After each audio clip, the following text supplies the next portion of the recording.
नमस्कार विद्यार्थी मित्रांनो, एमपीएससी कंबाईन ग्रुप सी ची जाहिरात 2023 ची लिपिक टंकलेखक हे त्यातलं एक पद होतं. आपल्याला माहितीच आहे. या संदर्भात 2023 पासून आजतागायत अजूनही अंतिम नियुक्ती झालेली नाही. त्याला कारणे भरपूर आहेत. त्या संदर्भात मध्यंतरी आपण बोललो पण आहोत. 7,000 प्लस जागेंसाठीची व्हॅकन्सी होती. कोर्टामध्ये निकाल होता. कोर्टाने निकाल लावलेला आहे. कोर्टाने एमपीएससीच्या बाजूने निकाल दिलेला आहे. एमपीएससीने आता निकाल देणं गरजेचं आहे. परत एकदा एमपीएससीने मुलांच्या हितास्तव असं म्हणायला हरकत नाही, एकदा परत मुदतवाढ दिलेली आहे प्राधिकरण निवडण्यासंदर्भात.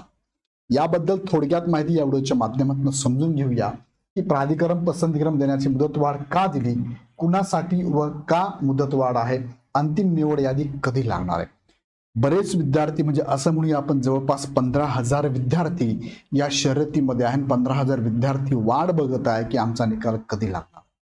या 2 वर्षात जर निकाल नाहीच लागलाय, ऑलरेडी नाही लागलाय, या 2 वर्षात बरेचसे विद्यार्थी टॉपर जे या एक्झाम मध्ये निवड झाली त्यांची जवळपास फक्त अनाउन्समेंट करणं बाकी आहे, त्या विद्यार्थ्यांची या 2 वर्षामध्ये वेगवेगळ्या ठिकाणी सुद्धा आता निवड झालेली आहे. कदाचित काही ठिकाणी ते जॉबवर पण असू शकतात.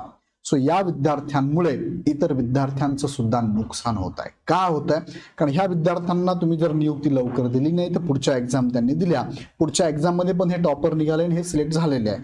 सो प्रतीक्षा यादीत काही मुलं जाऊन बसलेली आहेत. तो हे जर मुलं पुढच्या एक्झाम दिल्या नसत्या त्यांनी तर साहजिक जे प्रतीक्षा यादीतील विद्यार्थी ते इथे निवड प्रक्रियेमध्ये असते. पण यांनाही तुम्ही जर निवड लवकर नाही केली त्याच्यामुळे पुढच्या एक्झामला इथे आलेत, म्हणजे पुढच्या एक्झामचा फॉर्म भरला. सो या सगळ्या गुंतागुंतीच्या प्रोसेसमध्ये प्रत्येक एक्झाम जी काय संबंधित डिपार्टमेंट घेत असतं, संबंधित संस्था घेत असते, त्यांनी निकाल जर पटपट लावले तर येणाऱ्या पुढच्या काळात बऱ्याच विद्यार्थ्यांना संधी मिळू शकते आणि विनाकारण सरकारी कर्मचारी लवकर अपॉइंट होऊ शकतात, काम पण लवकर सुरळीत चालू शकतं आणि या येणाऱ्या काही जाहिरातींमध्ये सुद्धा विद्यार्थ्यांना योग्य पद्धतीने योग्य वेळी हे नियुक्ती पण मिळू शकते. सो आपण थोडक्यात बघूया या व्हिडिओच्या माध्यमातून 2023 लिपिकचा हा निकाल. बघा, 1 एप्रिल 2025 आता एमपीएससीने एक नोटीस दिलेली आहे, प्रसिद्धी पत्रक दिलेलं आहे. यात त्यांनी सांगितलं आहे महाराष्ट्र गट क सेवा मुख्य परीक्षा 2023 त्यामधलं लिपिक टंकलेखक संवर्ग नियुक्ती प्राधिकरणाने हा पसंतीक्रम सादर करण्यास मुदतवाढ देण्याबाबत. मुदतवाढ दिली म्हणजे काय, ऑलरेडी 2दा मुदतवाढ दिली होती. सुरुवात एकदा केली, दुसऱ्यांदा वाढवली, आता ही तिसऱ्यांदा मुदतवाढ देण्यात आलेली आहे. आता मुदतवाढ कुठून कुठपर्यंत दिलेली आहे? 2च दिवस दिली बघा, म्हणजे उद्यापासून 2 एप्रिल 2025 पासून ते तुम्हाला 4 एप्रिल 2025 रात्री 12 वाजेपर्यंत ही मुदतवाढ आहे. आता ही मुदतवाढ का दिली आहे तर बऱ्याचशा विद्यार्थ्यांनी प्राधान्यक्रम निवडलेच नाहीये, म्हणून त्या विद्यार्थ्यांना परत एकदा संधी द्यायची आणि ही जी संधी असेल ही शेवटची संधी असेल त्या मुलांसाठी.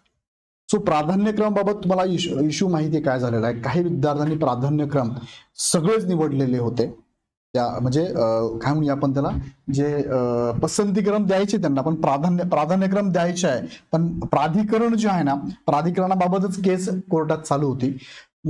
काही मुलांनी चांगली गोष्ट की त्यांनी सगळेच प्राधिकरण निवडले होते, पण काहींना मात्र ह्या गोष्टीमध्ये काय म्हणूया त्यावेळी चूक झाली म्हणा किंवा अज्ञान म्हणूया किंवा गडबड झाली म्हणा, 1 2 3 4 10 निवडले. सो त्या विद्यार्थ्यांचा इश्यू आहे, म्हणून कोर्टात केस चालू होती. आणि कोर्टात केस गेल्यानंतर कोर्टाने सांगितलं की 75% विद्यार्थ्यांनी प्राधिकरण निवडले होते त्यावेळेस आणि बरोबर होते, त्यांचे पूर्ण निवडले होते. सो बाकीच्या निवडली नाही, ही त्या मुलांची चूक आहे असं कोर्टाने सांगून एमपीएससीच्या बाजूने निकाल दिला होता.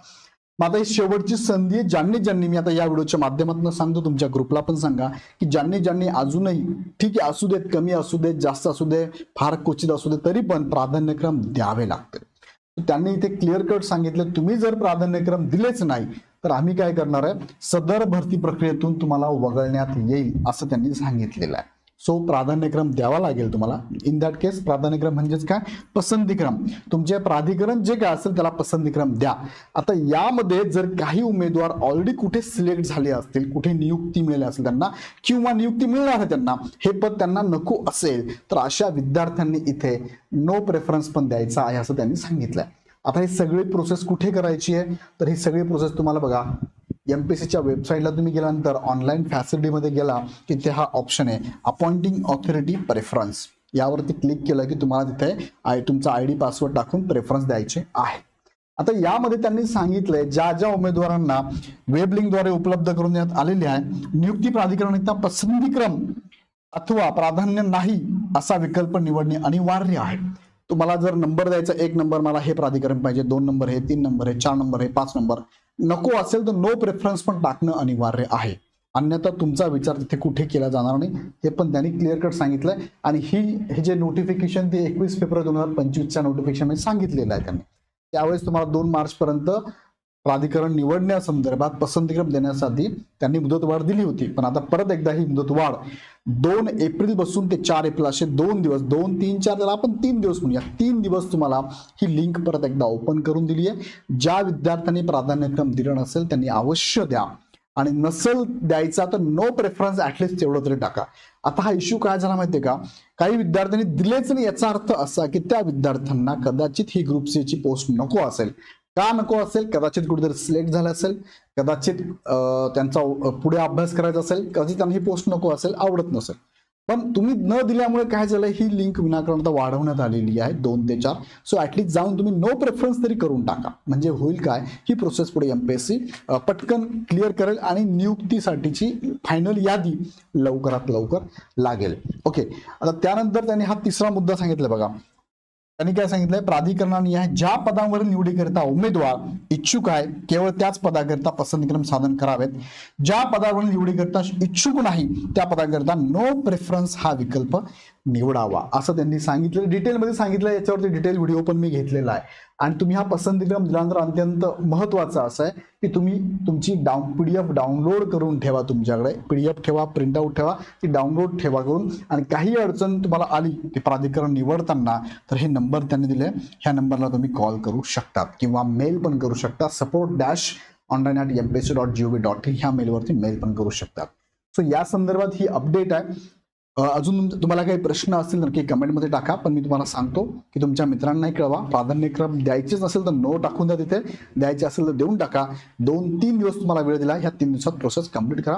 काही शंका असेल तर आमचा हा हेल्पलाईन नंबर आहे 8888256117, या नंबरला आपण कॉल करून विशेष माहिती घेऊ शकता. तुर्तास थांबतो. धन्यवाद.